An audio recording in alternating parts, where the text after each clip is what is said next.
Hey everybody, it's Melissa from The Fully Mindful.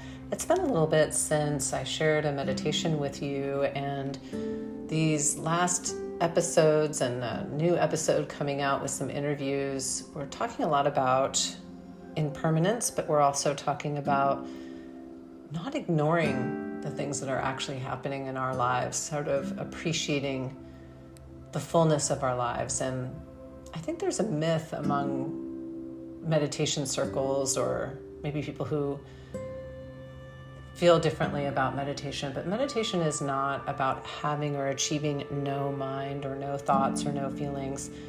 That's, as Susan David points out, and I love that she says this because I've always said this, those are goals of dead people. We're living. We have thoughts, we have feelings.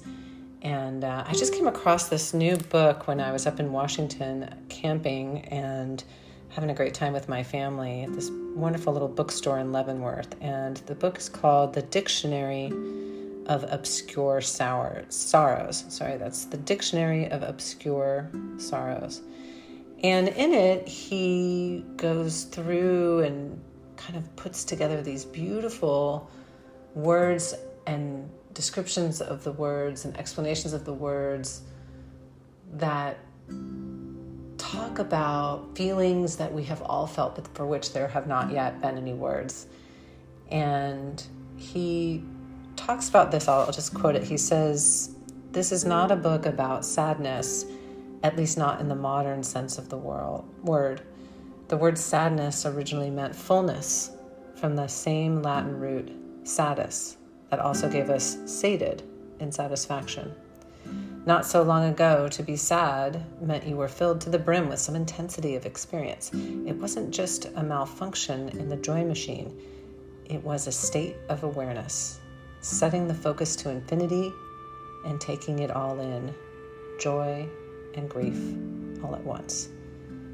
He then says, "When we speak of sadness these days, most of the time what we really mean is despair, which is literally defined as the absence of hope.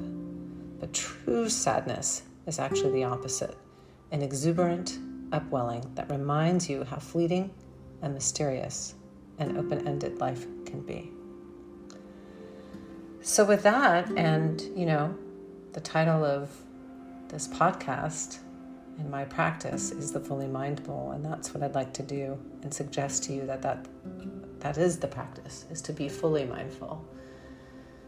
To be aware of all that comes and goes, whether we characterize it as good or bad or neutral or something else. So just getting ready and settling in.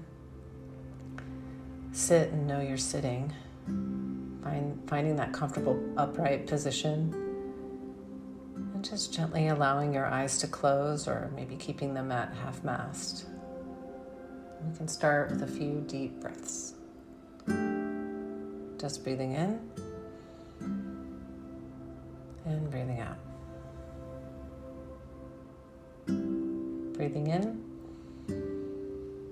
stretching up the spine, and breathing out, relaxing the forehead, the mouth, the neck, the shoulders, the torso, the hips, the legs, and toes and feet. Just letting it all go. And breathing in.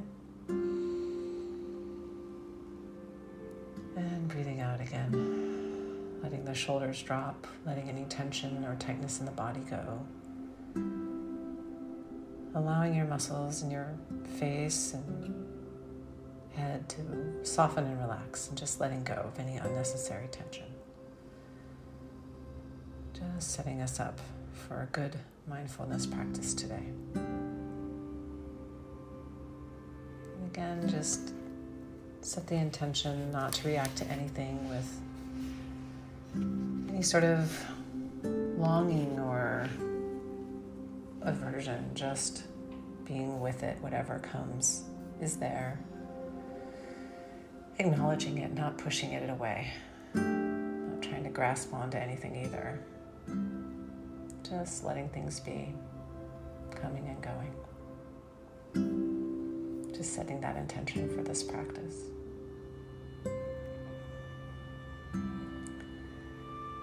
And then allowing your attention to come to the feeling of the breath. Just feeling the breath as it comes in through your nose, down the back of the throat, into the chest and the belly. And out again. And maybe asking yourself, how do you know that you're breathing? What movements or sensations in the body tell you that your body is breathing right now? Just really paying attention to those sensations. Maybe it's a warmth as your lungs fill with air. Maybe it's a relaxing of the mind, a softness in the belly. Whatever it is, just noticing for a few moments here as you breathe in and breathe out.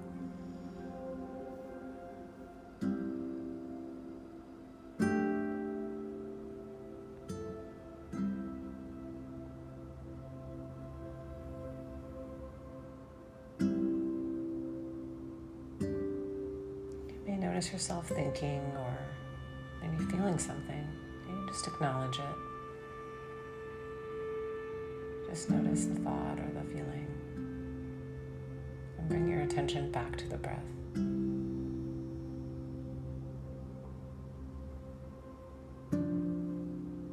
when those thoughts or feelings come back, just notice them as if they are clouds in the sky, just passing through. You're no more attached to them than you would be to the clouds in the sky. And understanding that your awareness is like the vast blue sky above, open, immense, plenty of room for all your thoughts and emotions and feelings to pass through.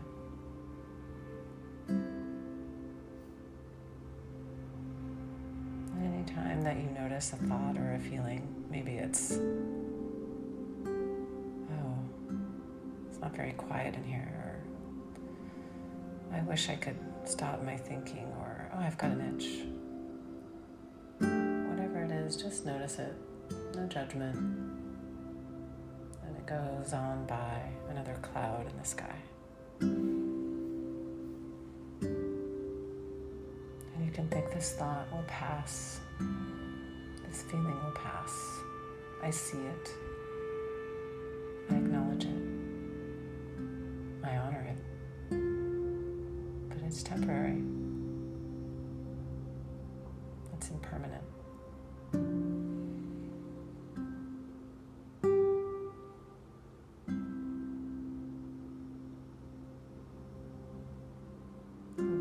Attention to the present moment as you watch those clouds go by, and reminding yourself that the mind was made to think, it was made to wander.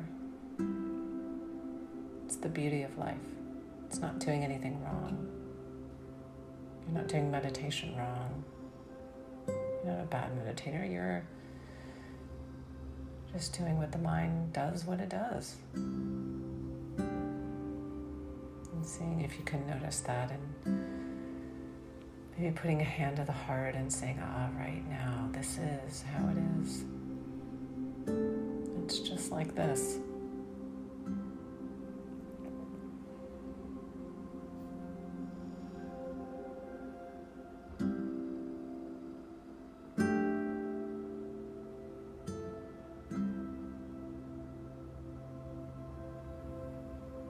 And when you notice a thought and you realize it's kind of like that cloud floating by in the sky,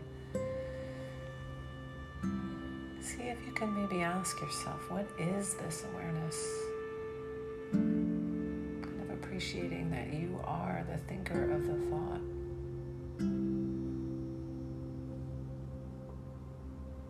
If the thought is a cloud, what is the blue sky behind it?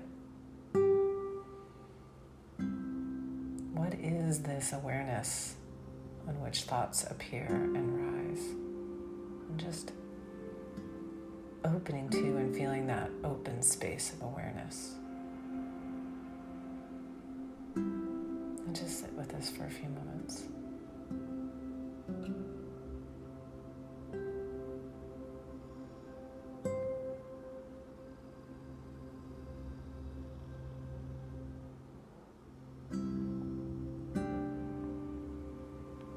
And returning your attention to the breath when you get lost in thought. You can send some gratitude to the thinking mind. Thank you. Thank you for being alive. Thank you for being able to think. Thank you for all you do for me today and all the days.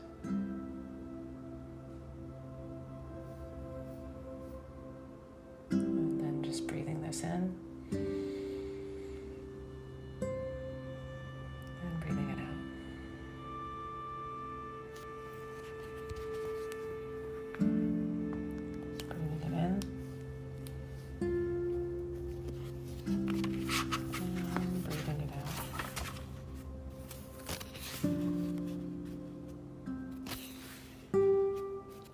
Back to the room and the space around you. I'm coming back to the book, the Dictionary of Obscure Sorrows, and it says, to give some semblance of order to the wilderness inside your head so you can settle it yourself on your own terms without feeling too lost, safe in the knowledge that we're all lost. I just love that. I love that, we're all in this together. We all have these crazy, fun wilderness of the mind, and we're in it together on this beautiful path together. I don't always feel that way, but today I feel connected with you, with my breath. I have compassion for my own mind, and I hope you will give that gift to yourself today too. And I appreciate and thank you, and I'm grateful for you choosing to practice with me today. Thank you, and be well.